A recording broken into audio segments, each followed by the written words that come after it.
So we have a need at home for a place to hang our keys. We've always kept them in like a basket in the kitchen, and it's kind of become a catch-all. And I realized a few days ago that most of the stuff in that basket doesn't need to be there. We can free up some counter space. And so I'm going to make a key holder that's going to mount on the wall right near our door to the garage so that we just have easy access to the keys, and it gets that basket out of the way. So we're going to dig into this. We're going to make it out of a piece of walnut, and I'm going to show you step by step how to do it. So let's get started.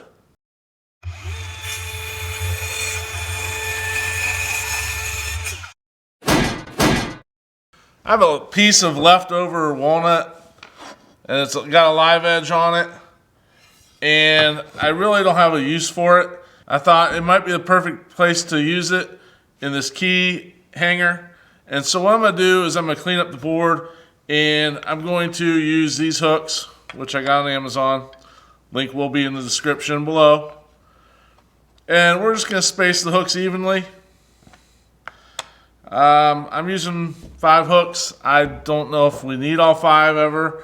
I do have 4 boys, but the chances of them all living in our house and driving at the same time are slim. So this might be a little overkill on the number of hooks, but we're going to roll with it. So I'm going to get started with this and show you how it's done step by step. In order to get the residue left over by the bark off of the edge, I just used a rotary tool, and I used like a flap wheel sander to get it off. Now when you're doing this, you don't want to press very hard because you can potentially gouge into the edge and make it not look natural. You're basically just pressing hard enough to knock that loose stuff off. It comes off very easily, and it just cleans it up real nice. Now this rotary tool I'm using is not a Dremel. It's like a Dremel, but I've had Dremels in the past, and they just don't seem to last. And they're so expensive for something that doesn't seem to last very long. So I've been buying cheaper ones, and they seem to work just as well. I bought one at Harbor Freight. This one I actually got on Amazon. I've been very happy with it, and I don't think it's sold anymore on Amazon, but there are similar ones that are. So I'll put a link to one that I would recommend in the description, and if I were buying one today, it'll be the one that's linked. And I'll also put a link into the flap wheel that I'm using so that you know exactly what I'm using to clean that edge up. Next, I just got my sander out and started sanding. And I started with 80 grit sandpaper, moved up to 120 grit sandpaper, and then moved up to 180 after that, and then finished everything up with 220 grit sandpaper. I sanded all the surfaces other than the live edge. I sanded the back, but I didn't sand clear up to 220 grit just because it's always going to be facing the wall, and I thought that would be good enough. I wanted to find an easy way to hang this on the wall. I'm a real picky person when it comes to hanging things. I always like them to hang flat on the wall. It's just a weird quirk of mine, I guess. But so I have a CNC router, and I just cut a keyhole slot in the back. Now, I understand that a lot of people do not have these, and if you don't, you can still make this project. I would recommend either a sawtooth style hanger like what you see on a lot of backs of picture frames, or you can get what's called, I think they call it like a D-ring hanger, which looks kind of like a metal strap with a couple screw holes in it, and then the top is kind of a D-shaped ring, and what you do is you put a nail or a screw in the wall and then hang it from that ring. So those are a couple other ways you could do it without the CNC router, and it would still work just as great. Now I cut 2 slots in mine, and the reason for that is I wanted 2 points of contact on the wall. I was afraid if I put one just in the middle, if the keys were heavier on one end or the other, or if maybe the left side got used more than the right side with the hooks, I thought that the thing would end up getting kicked off level when it's hanging on the wall. So I wanted 2 points of contact. I would recommend, if you don't use a keyhole slot like this and you use a D-ring hanger or a sawtooth style hanger, you still do that, because you'll have the same problem that I was afraid of. Those 2 points of contact are pretty important for this type of thing.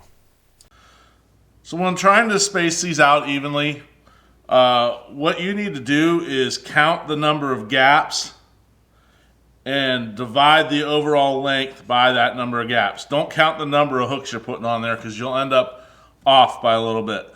So my overall length is 16 5/8.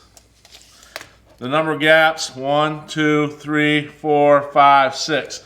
So I'm going to divide 16 5/8 by 6 to get the amount of spacing I need. Now sometimes that comes out to a weird fraction, and this probably will. So I may have to make an adjustment to that. We're going to see here how easy it'll be to measure these. Okay, so I divided that out and it came to 2.77. Now I don't want to try to find 0.77 on a tape measure. So what I'm going to do is I'm going to find the dead center. And then I'm going to measure from the center out 2.75 twice in one direction, twice in the other direction, and that'll keep everything spaced evenly center-wise. The ends will be slightly larger, but that won't matter as long as this center one is setting where everything else goes. So that's probably the easiest way when you're dividing by 6 and your tape measure is in eighths or multiples of eighths. So we're going to do that. Once I finished marking all these center points, I turned the board sideways and I measured 3 inches down from the top. That was going to be where my top hole was going to be for each one of these. And I made sure that that line was extended long enough so that I could see it in the second hole, so that I could make sure the hooks were straight and lined up properly. Next, I just pre-drilled the top hole of all the hooks. And it's important to do this because the screws can be a little bit soft sometimes and they'll snap off if you don't pre-drill them. So I pre-drilled the top hole, and then I actually put a screw in, and I proceeded to pre-drill the second hole. Now I knew I was going to have to take the screw out to put finish on. I just put it in as like a holder so I could figure out where that second hole was. I wanted to get all my drilling done before I put finish on, just in case something were to happen. I didn't want to have to take the finish off and sand something out. So I thought it's best to do it now where I can sand it easily. Now it's time for finish. And I like to use a product called Odie's Oil, and this is actually their dark version. You could have used the regular or the dark here. It really wouldn't have mattered. It is a really nice product. It builds in a nice sheen. It gives some depth, really makes the grain pop. I love it. I use it all the time on finding furniture, and so I thought it would look really good on this piece as well. So all you do is you buff it in with like a Scotch pads and just work it into the grain real well, and then you just let it kind of set in and dry, and then you have to buff it out before it gets hard, just kind of like a car wax. But like I said, it works really well. Very happy with it. I can put a link for that in the description as well. 3 hours later. After waiting for that finish to set up, I just got a soft towel, just an old towel that we use as rags, and I buffed it out real good. And like I said, it's kind of like when you wax a car. You just got to buff off whatever didn't penetrate and hold, and it turns out super nice. You're able to work with it right away. You don't have to wait for 24 hours to dry like some finishes, or even longer. Now, you still want to be careful with it, but it's, I can finish this project up today and not have to wait on it. Now, I just went and got the hooks and the screws again, got my screwdriver, and I just screwed the hooks back on. This time I, finished it off and screwed them the whole way in, put the extra screw in the bottom hole so that everything stayed nice and straight. And it was good to go. It turned out really good, and you're going to see right here that it's going to be a nice looking functioning key holder. As for hanging it, you can see I have 2 screws in my fake display wall, and you just line up the holes in the back with the screws, slide it, and it locks it into place. It'll stay level, it's nice and sturdy, and looks great. So there you have it. It's a really simple project. Built this in an afternoon, and most of that time was actually just letting that finish dry. So it's anything a beginner could do. Real basic, straight cuts. The finish is easy to put on.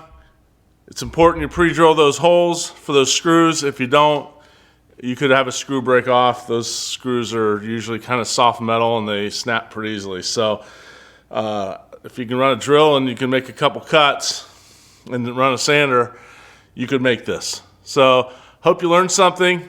If you have any questions or comments, drop them down there in the comments section. Would love to hear from you. Thanks again for watching. Click a like and subscribe. It really helps our channel out, and I really appreciate it. Helps it get out to more people so we can grow, and I can keep bringing you content that's hopefully interesting, educational, and fun to watch. And check out these videos. They're coming up on the next screen. See you next time.